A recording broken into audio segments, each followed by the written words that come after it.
আসসালামু আলাইকুম। সেক্স শব্দটাই একটা ট্যাবু হয়ে আছে আমাদের সমাজে। সেখানে সেক্সুয়াল ইন্টারকোর্স নিয়ে যদি কথা বলি এবং তাও যদি বলে থাকি যে আইডিয়াল সেক্সুয়াল ইন্টারকোর্সের সময়টা কতটুকু বা আদর্শ এই যে যৌনক্রিয়াটা আছে, এই যৌনক্রিয়ার হচ্ছে স্বাভাবিক সময়টা কতটুকু, এটা নিয়ে কথা বললে হয়তোবা অনেকেই খুব বেশি বিব্রত হয়ে যাবেন, কিংবা অনেকে মনে করবেন যে এটা কেমন একটা বিষয় নিয়ে কথা বলছি, এটা কি কখনো সম্ভব। আসলে আমরা বলে থাকছি যে যৌনক্রিয়া তো প্রত্যেকটা নারী পুরুষ, প্রাপ্তবয়স্ক নারী পুরুষের ক্ষেত্রে খুবই স্বাভাবিক এবং প্রাকৃতিক একটি প্রক্রিয়া। এবং এই প্রক্রিয়ার ক্ষেত্রেও কিন্তু অনেক সময় দেখা যাচ্ছে যে অনেকেই বিভিন্ন দ্বিধা দ্বন্দ্বে থাকেন। অনেকেই হচ্ছে আমাদের সমাজে এমন অনেকেই আছেন যারা এটা নিয়ে কথা বলতে চান না, আবার অনেকে আছেন যখন তারা কথা বলছেন তখন সেখানে একটা কেমন জানি একটা বিরূপ মনোভাব নিয়ে কথা বলে থাকেন, হয়তোবা একটু কেমন জানি খোঁচানো একটা স্বভাব নিয়ে কথা বলে থাকেন। যেমন অনেক পুরুষদের ক্ষেত্রে দেখা যায় যে তারা যখন হচ্ছে তাদের বন্ধুবান্ধব বা আপনজনদের সাথে এই ধরনের কথাগুলো বলে থাকেন, তখন একজন আরেকজনকে খোঁচা দিয়ে বলেন যে তিনি তো অনেক লম্বা সময় ধরে সহবাস করেছিলেন,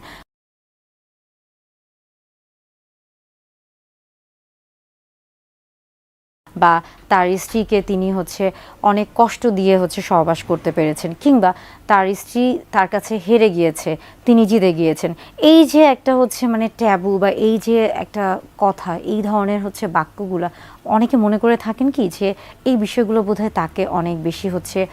আমরা বলে থাকি কি যে রিয়েল হিরো, অনেকটা আসল পুরুষ বা আসল নায়কের একটা হচ্ছে মনোভাব নিয়ে তিনি এই কথাগুলো বলে থাকেন। কিন্তু আসলে তিনি কি বুঝছেন যে তিনি যে বিষয়গুলো নিয়ে কথা বলছেন এটা তাকে, তার যে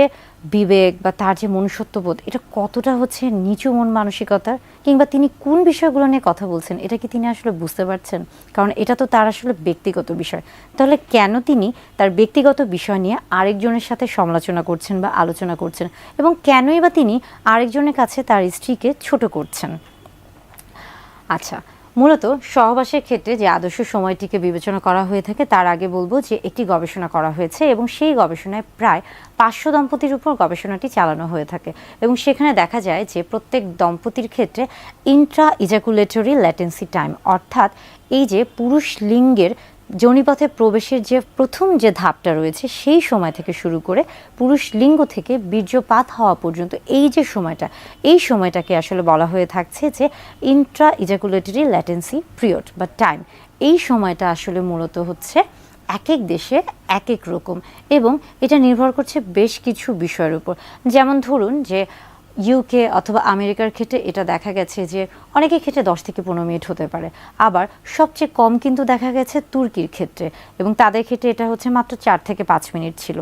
তবে আমাদের এশিয়া মহাদেশের ক্ষেত্রে এটা কিন্তু গড়ে 5 থেকে সর্বোচ্চ 7 মিনিট হয়ে থাকে। অর্থাৎ এই যে আদর্শ সময়টা সহবাসের ক্ষেত্রে, এই যে সময়টা, এটা হচ্ছে এক এক দেশের ক্ষেত্রে এক এক রকম হয়ে থাকে, এবং এটা কিন্তু আসলে শুধু দেশ না, এটা কিন্তু হচ্ছে ভৌগোলিক অবস্থানের উপর যেমন নির্ভর করছে, পাশাপাশি কিন্তু একজন মানুষের শারীরিক মানসিক অর্থাৎ স্বাস্থ্যগত যে অবস্থা সেটার উপরও নির্ভর করছে। ধরুন একজন অনেক বেশি হচ্ছে রোগে আক্রান্ত এবং অনেক ধরনের ওষুধ খেয়ে থাকছেন, কিংবা তিনি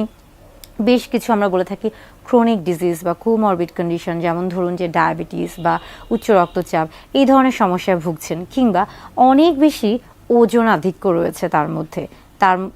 তাহলে কি তিনি কি আসলে হচ্ছে একইভাবে কি সেই আদর্শ সময়টি বজায় রাখতে পারবেন? না, তার ক্ষেত্রে কিন্তু এই সময়টি পরিবর্তন হয়ে থাকবে। আবার আরেকটা জিনিস হচ্ছে সকলেরই জেনে রাখা উচিত যে আমরা বলে থাকছি যে 1 মিনিটের আগে যদি বীর্যপাত হয়ে থাকে তাহলে সেটা দ্রুত বীর্যপাত হয়ে থাকে, কিন্তু এই 1 মিনিটের পরে যদি কারো বীর্যপাত হয়ে থাকে এবং এই বীর্যপাতের ক্ষেত্রে